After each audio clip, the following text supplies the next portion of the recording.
Now, given your testimony about these items essentially being in the same area less than a foot away from each other, it could not be true then that from that red piece of plastic that was found in the street, that 3 feet south of that was a black Nike sneaker found under the snow. That couldn't have happened, correct? Well, I don't know where the distance between the objects as far as the mapping purposes, sir, but as far as how far apart, the first thing we discovered was one red piece of plastic, and then I'm again confused by the fact that you don't know. I mean, don't you just put like little flags or evidence markers? There's a lot of different ways to do this. You can put like little things that say A, B, C, or you could put little flags in the ground or whatever. And then you break out, a tape measure to measure things.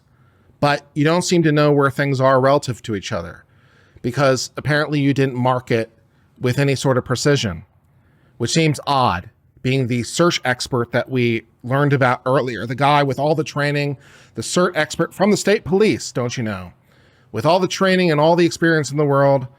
We're taking things from a crime scene and not documenting exactly where we found things relative to other things.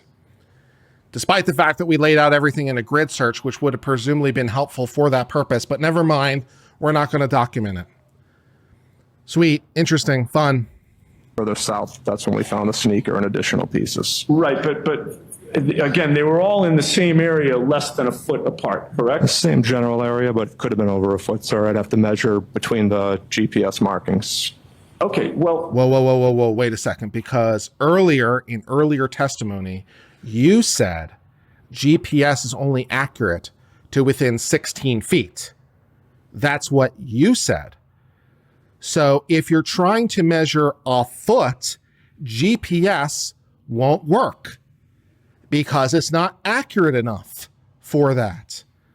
So even if you knew the GPS markings, it would not be sufficiently accurate according to you because the margin of error is more than the thing you're trying to measure. So GPS wouldn't work. You know what might work? A tape measurer. A tape measurer might work, but you didn't seem to bring any of that to the scene. I guess you forgot to bring the tape measurer when you brought the broom. Maybe you should have gotten the tape measure too. It might have been helpful with marking distances and such. Cool. So is your testimony today that what you testified to in that prior proceeding, where everything was less than a foot apart, that wasn't accurate? Objection. Is that your testimony, sir?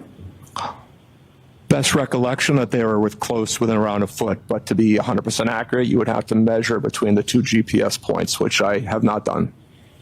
The GPS is not sufficient for 100% accuracy according to you.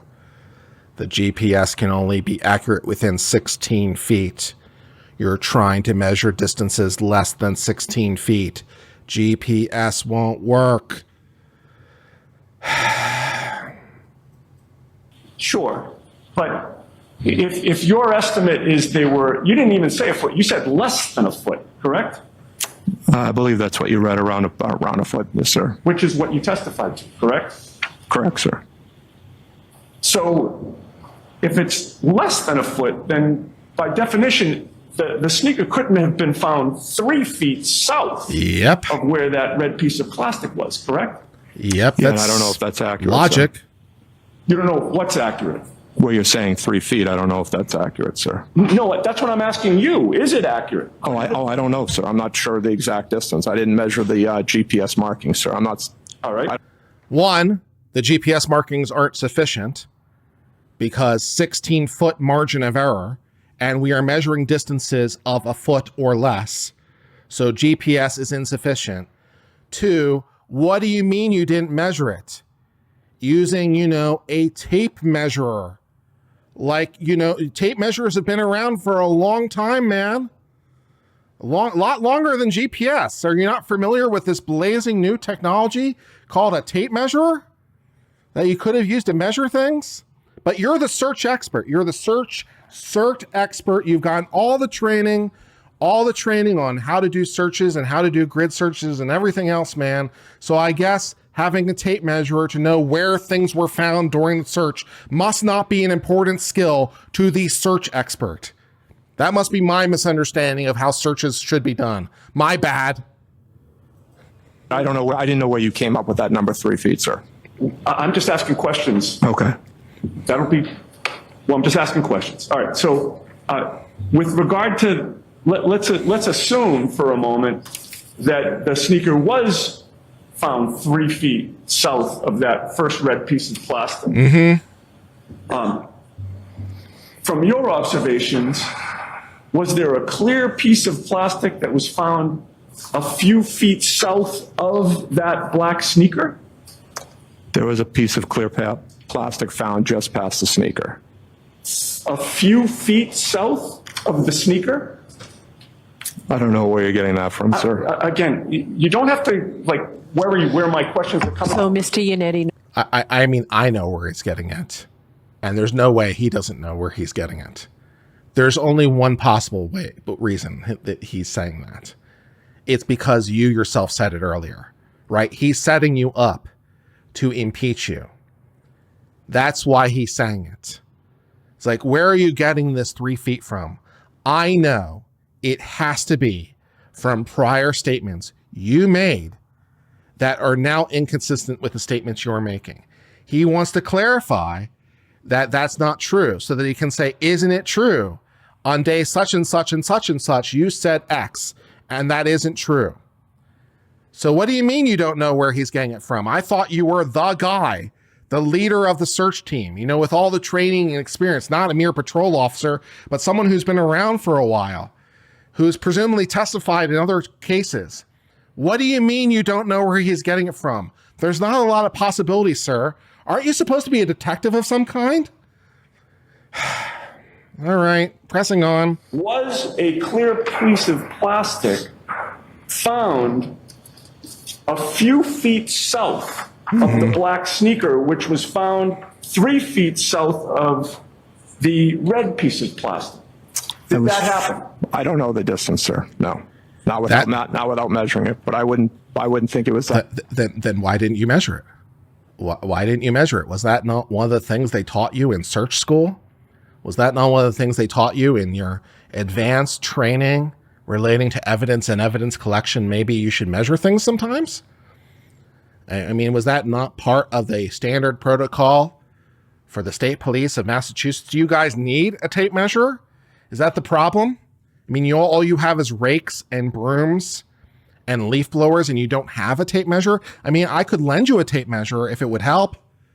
If you guys need one, let me know. I'll send you a tape measure, and then you can measure things with it. That far of a distance. They were much closer than that. Right. I mean, you say you don't know the distance, but you testified to what the distance was in that prior proceeding, did you not? Objection. Yep. Next question, please. Yep. All right. Yep. Of course he testified to it in a prior proceeding. Of course he testified that. That was the entire basis of the question. He's asking you a precise question because it's what you said before. I knew that, and you should have known that. And if you didn't know that, I don't know how you got your job, because that seems like a pretty basic deduction, man. Moving along, we have the red piece of plastic, 3 feet south, black sneaker, a few feet south, clear plastic, and finally, several feet south of that clear piece of plastic, was there a second piece of red plastic found, several feet south? No, again, I don't agree with your description of the distance, sir. Okay. All right. So we will agree that, one piece of red plastic, 3 feet south sneaker, a few feet south clear piece of plastic, and then several feet south more red plastic. That didn't happen, correct? I don't agree on those distances, no, sir. No. Okay. You testified that these items were buried under some snow, correct? Correct, sir. They were under snow. Lieutenant O'Hara, you testified on direct examination that you collected 6 or 7 pieces of plastic, correct? Yep. I believe that's what we found, yes, sir. Would you agree with me that it's important to be precise in your investigation? That'd be helpful. Yeah, that's why Lieutenant Tully took an evidence log, sir. Right. So as you testify here today, 2.5 years later, can you tell the jury whether it was 6 or 7 of the pieces of plastic that you actually found? I've never seen the evidence log from that night, sir, so I'm not sure exactly how many he recovered. Again, Weren't you the supervisor and stuff? Like, you might want to know those information about what was happened. You don't have any idea who this guy, you tasked him, right? You tasked the guy to record things. So he was working for you because you were the leader at the command post and stuff, remember? And so you tasked this guy like, hey, keep a log of all the things. He's like, yes, sir. And as you sit here today, 2.5 years later, you don't know what's in the log that you asked him to produce. So you're not even sure how many pieces it was. That's really good follow-up work from the supervisor. Really good attention to detail. Really stellar attention to detail. Okay. and I was partaking in the search, so I'm not sure what the exact number is, sir. And you would agree with me that you only mapped 3 of them on the map that was introduced to trial, correct? Correct. And only 3 of the 6 or 7 I found did I map. And I also wonder, how did we map it? Do we map it using GPS? Because that 16-foot accuracy thing is, quite a bit of a deal when we're talking about the situation we're talking about. I mean, there's times when 16-foot accuracy are not that big a deal. And there are times where it matters. And this would be one of those times, right? We're searching a yard. 16 feet is quite a bit of distance. It's 5 yards. And, when we're talking about pieces of tail light, it might indicate how violent it was, for example. The further the pieces are away, perhaps it indicates more violence because the pieces are further away. They traveled further. Or also, it would just be good to know where they are, generally speaking, because then we can document that they were exactly at this location. That's where we found them, as opposed to mystery pieces. They're just floating around somewhere.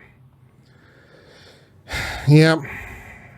Again, that was because the pieces were essentially on top of each other, correct? Correct. As you would mark them on the GPS, they were marking almost directly on top of each other, and we knew that was... That's because the GPS is only accurate to within 16 feet. So, of course, they were mapping on top of each other. It was within the margin of error of the measurement device you were using, according to you. From your earlier testimony, it's only accurate within 16 feet. And according to you, these pieces are like less than a foot, or maybe a foot, or maybe it's 3 feet.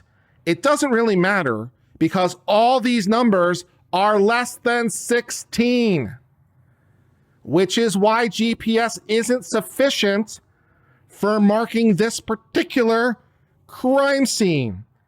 And you should probably know that because, once again, you are the expert of the search and rescue. You are the guy who has all the training, all the knowledge, has read the manuals. You've got extra special training and on-the-job training over the years, don't you know? So presumably this information about the accuracy of GPS would be something that you would have known because it might be material to your work, depending on what it is you're trying to do.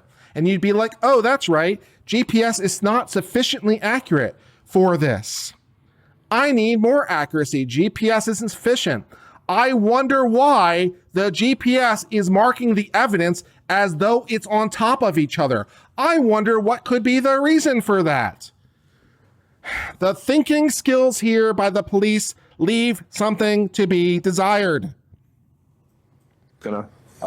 And they certainly were not being marked feet away from each other, several feet, correct?